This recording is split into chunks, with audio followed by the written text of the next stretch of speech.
நான் வைஷாலி வெங்கட் பேசுறேன். I am NISM CRISIL certified wealth planar.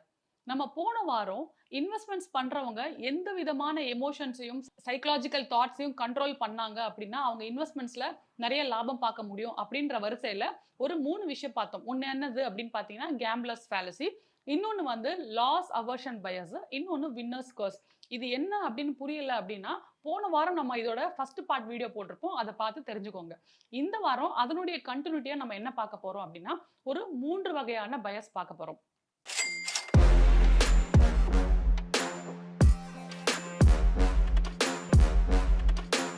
Anchoring அப்படின்றது என்னன்னா நம்மளுக்கு முதல்ல ஒரு இன்ஃபர்மேஷன் கிடைச்சிருக்கும். ஓகே, அந்த இன்ஃபர்மேஷன் தான் கடைசி வரைக்கும் கரெக்ட் அப்படிங்கறத நம்மள அறியாமையே நம்ம நம்புவோம்.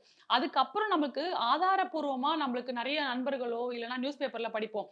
அப்ப நம்மளுக்கே தெரிய வரும், ஓகே நம்ம நினைச்சிட்டு இருக்கிறது தப்பு, இப்ப இவங்க வேற ஏதோ சொல்றாங்க, என்னதான் அப்படி சொல்றான்னு நம்ம கேட்போம். அப்படிங்கறத நம்ம யோசிக்காம அப்படிலாம் இல்ல, எனக்கு ஃபர்ஸ்ட் இந்த இன்ஃபர்மேஷன் தான் கிடைச்சது, இது கண்டிப்பா இன்னைக்கும் கண்டிப்பா உண்மையா தான் இருக்கும் அப்படின்னு நம்மள அறியாமையே நம்ம நம்புவோம்.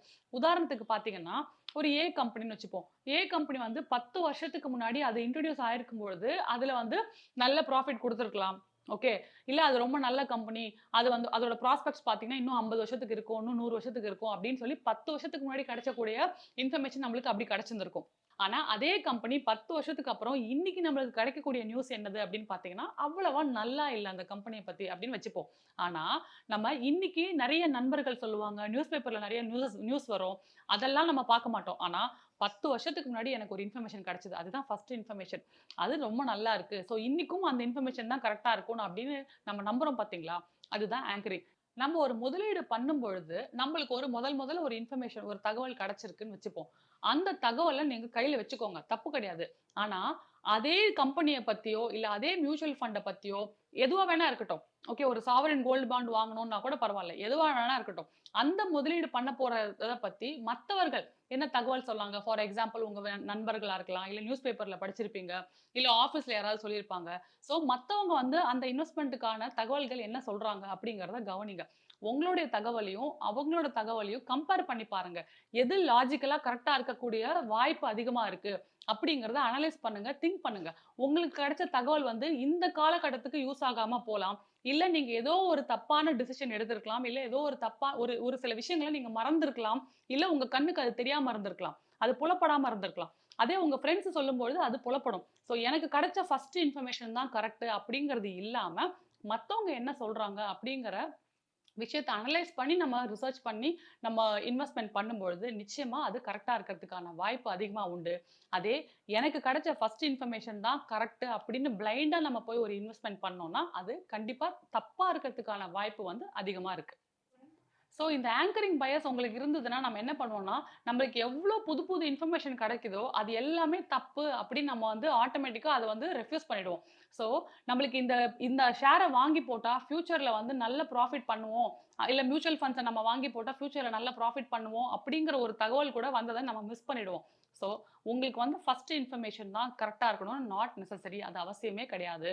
நீங்க கம்பேர் பண்ணி பாருங்க, கரெக்ட்டான டிசிஷன் எடுங்க. ஆங்கரிங் பயஸ விட்டுடுங்க.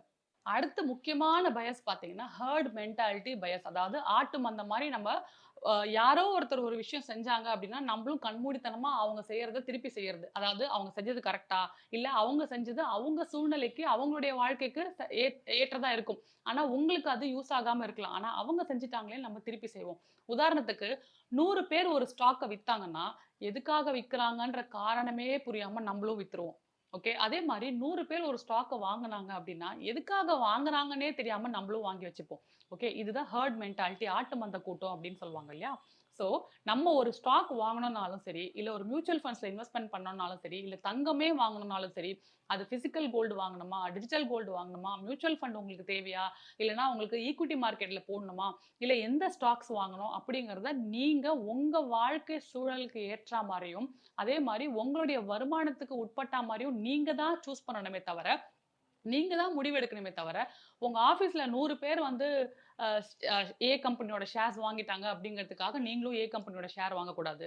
அதே மாரி உங்க வீட்டு பக்கத்துல இருக்கிற ஒரு 20 பேர் வந்து பி கம்பெனியோட ஷேர்ஸ வித்துட்டாங்க அப்படிங்கிறதுக்காக நீங்களும் விக்கக்கூடாது. ஒருத்தங்க ஷேர வாங்குறாங்கன்னாலும், ஒருத்தங்க ஷேர விக்கிறாங்கன்னாலும் ஏன் வாங்குறாங்க?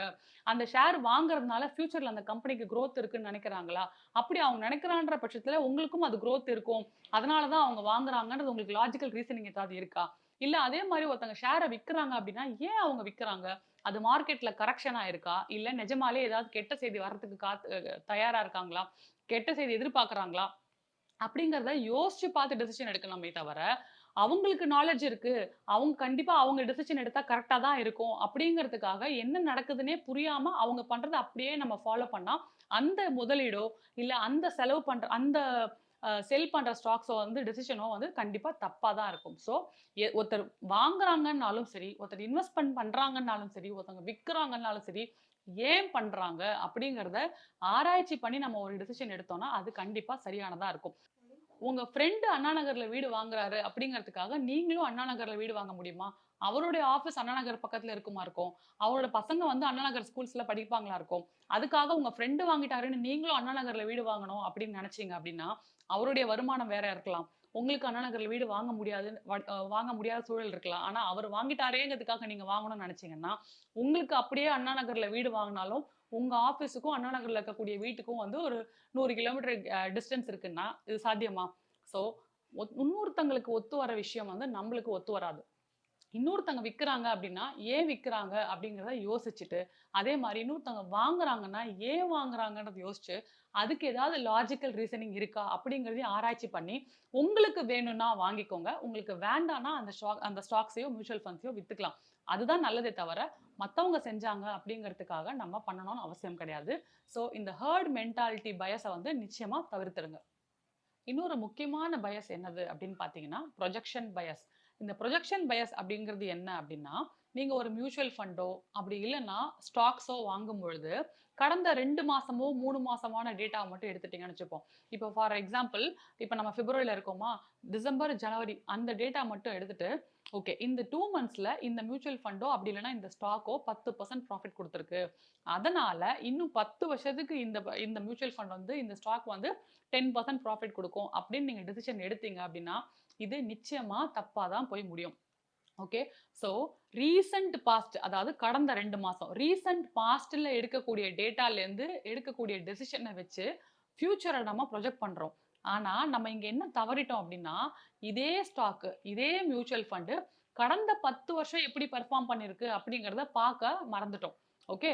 ஸோ இப்ப இது அப்ரைசல்ல பார்த்தீங்க அப்படின்னா, 12 மாசம் இருக்கு இல்லையா? 12 மாசத்துல நீங்க 10 மாசம் நீங்க சூப்பர்வா பெர்ஃபார்ம் பண்ணியிருப்பீங்க. ரொம்ப உங்கள அடிச்சுக்கிறதுக்கு ஆளே இல்லாம இருந்திருக்கும். பகலா உழைச்சிருப்பீங்க. ஆனா கடைசி 2 மாசம் வந்து உங்களுக்கு ஏதோ உடம்பு முடியலாம போயிருக்கும். இல்ல ஏதோ ஒரு வீட்ல பிரச்சனை இருந்திருக்கலாம். அந்த 2 மந்த்ஸ் வந்து நீங்க ஒழுங்கா வொர்க் பண்ணியிருக்க மாட்டீங்க. ஸோ உங்களுக்கு அப்ரைசல்ல வந்து முதல் 10 மந்த்ஸ் நீங்க இதுல பயங்கரமா எஃபோர்ட் போட்டீங்க. அதெல்லாம் அப்படியே மறந்துட்டு, கடைசி 2 மந்த்ஸ் மட்டும் நீங்க ஒழுங்கா ஆஃபீஸ்க்கு வந்திருக்க மாட்டீங்க. நெறைய லீவ் போட்டிருப்பீங்க. இல்ல ஒழுங்கா பெர்ஃபார்ம் பண்ணியிருக்க மாட்டீங்க. அத வச்சு மட்டும் உங்களுக்கு அப்ரைசல்ல வந்து உங்கள டிமோட் பண்ணாலோ, அப்படி இல்லன்னா உங்களுக்கு எந்த இன்சென்டிவும் குடுக்காம இருந்தாலோ, அது நியாயமா இருந்திருக்குமா? இருக்காது இல்லையா? அதே மாரி தான். ஸோ ஒரு ஸ்டாக்ஸ் நீங்க வாங்குறீங்க அப்படின்னாலும், இல்ல ஒரு மியூச்சுவல் ஃபண்ட் வாங்குறீங்க அப்படின்னாலும், 10 வருஷத்துக்கு நீங்க டிசிஷன் எடுக்க போறீங்கன்னா, அப்ப கடந்த 10 வருஷம் என்ன குடுத்திருக்கு அப்படிங்கிறத பாருங்க. நான் இன்னும் 2, 3 மந்த்ஸ் தான் நான் பார்க்க போறேன் அப்படின்னா பரவால்ல.